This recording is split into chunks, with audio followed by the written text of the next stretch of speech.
So this clinical features which involved in the infertility is inability or inability to conceive a child, and there will not be any obvious sign as well as symptom. But problems with sexual function will be shown. For example, difficulty with ejaculation or only small amount of ejaculation is occurring.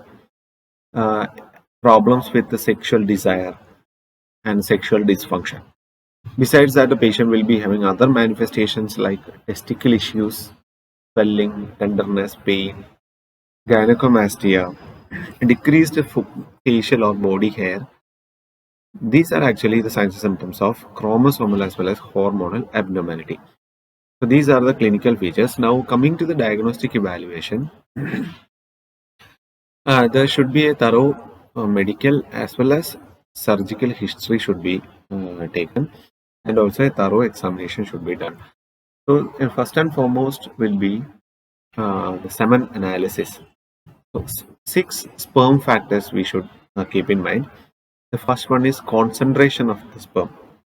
That will be assessed in millimeter in unit cc. Morphology is the second one, in which the sperm shape will be assessed, uh, whether it is healthy sperm or not, to identify. The next one is motility, how motile the sperms are. The percentage of sperm movement or motility will be assessed. And standard semen fluid test to identify the thickness as well as the color of the sperm as well as semen, not sperm, actually the semens. And total motile count, in which is assessed with a formula that I will be telling you separately, and about a total amount of the volume of semen. So these six sperm factors should be assessed in semen analysis. Next is hormone evaluation, in which if the person is having a low testosterone level, low LH as well as FSH will be identified with the help of this evaluation, and we can identify the person is having hypogonadism or not. Chromosomal studies should be done in order to find out the what congenital disorders or syndromes. Immunological studies like anti-sperm antibodies that can be found out as a cause of infertility. Sperm function test. It is a test which is termed as sperm cervical mucus interaction. This test is also termed as post-coital test, and other names are Sims test, Hunter test, or Sims Hunter test. These all tests are same one single test. Okay, so this can ask us a multiple choice question. So what is this test? From the name itself, post-coital test. What do you mean by post-coital test? The test will be done after the sexual intercourse. This is done to assess the ability of the sperm to penetrate and progress through cervical mucus. So here the testing fluid will be cervical mucus. The couples has to do an intercourse, um, uh, then have to come to the clinic in order to check the, or in order to do the test. So the cervical mucus is examined with a speculum 1 to 2 days after the intercourse. The mucus is collected amount according to the prescribed amount, and the presence of 10 to 20 motile sperm is considered as high power field. Okay, and it is accepted as a normal post-coital test. So that is post-coital test. Next is testicular biopsy as well as vasography. It's nothing but to identify the absence of sperm, azoospermia, or to find out any retrograde ejaculation. Biopsy should be done only when at least 2 semen analysis is showing azoospermia. Radiological investigations like venography as well as transrectal ultrasonography. Venography is a method of identification of varicoses. We already studied that. Transrectal ultrasonography is nothing but a probe. It will be inserted to the rectum to identify, evaluate the prostate commonly, and also we can evaluate the seminal vesicles and ejaculatory ducts. This is commonly done with patients with azoospermia or decreased amount of uh, sperm or semen volume.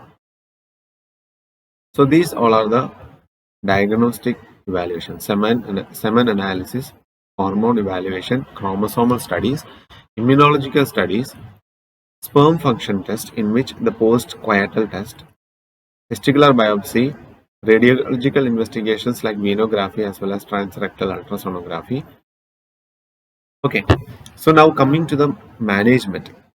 So management is actually a difficult management in which the male will be going through, or the man will be going through frustration. He doesn't know whether there will be any effect or a positive effect over the treatment. So the first management is assisted reproduction. Assisted reproduction means improving the inabilities. For example, improving the erectile dysfunction, inducing the ejaculation in case the person is not able to ejaculate, obtain the sperm in which the sperm is obtained after the ejaculation, and inseminate an egg. So that the first one is electroejaculation. So this is a procedure which is done when the person is not able to produce an ejaculation due to neurological dysfunction. So for this, an electrical rectal probe is used to generate small amount of current which will stimulate the nerves and induce the ejaculation. So when the ejaculations happen, the sperm will come out through the urethra and the sperm will be collected. Semen will be collected.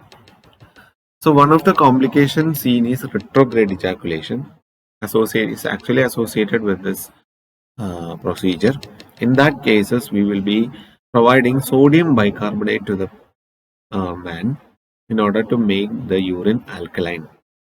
So that is electroejaculation. Second one is sperm retrieval. Sperm retrieval is nothing but obtaining the sperm from the testis or epididymis. Okay, we are obtaining the sperm from the testis or epididymis. How? With 4 procedures. It's easy to remember: MESA, PESA, TESI, TESA. It's like female names. So what is MESA? Microepididymal sperm aspiration. It's nothing but the surgeon will make a small incision in the scrotum and it will gather the sperm from the epididymis. Okay. So what is PESA? PESA is nothing but percutaneous epididymal sperm aspiration, in which similar to MESA, but it will not produce a incision. It will use a small needle to penetrate the scrotum, and from the epididymis a small amount of sperm will be aspirated. So that is the difference between MESA and PESA. In MESA, small incision is made. PESA, with the help of a needle, it is being done. Next is TESA and TESI. So TESI means testicular sperm extraction. Here, removal of a small amount of testicular tissue is being done. Okay, from the tissue we are collecting the sperm. TESA means sperm aspiration. From where the sperm is being aspiration, it is aspirated from the testis. Testicular sperm aspiration. Okay, so that is the difference. So all these procedures needs local anesthesia. It will take about 30 minutes, and after the procedure the patient will be having swelling as well as pain. So home management also should be done in order to control the pain. So next is sperm washing. Sperm washing means it's nothing but a procedure which will help to remove the dead or slow moving sperm, chemicals that may impair fertilization as well as mucus. Sperm washing is a standardized procedure in infertility treatment. So we will be only taking the very good healthy sperm. So chances will be high for conception. Next one is in vitro fertilization. In vitro fertilization means a procedure in which the sperm and egg are fertilized in the laboratory. How? By providing a suitable atmosphere. Okay, you can see this image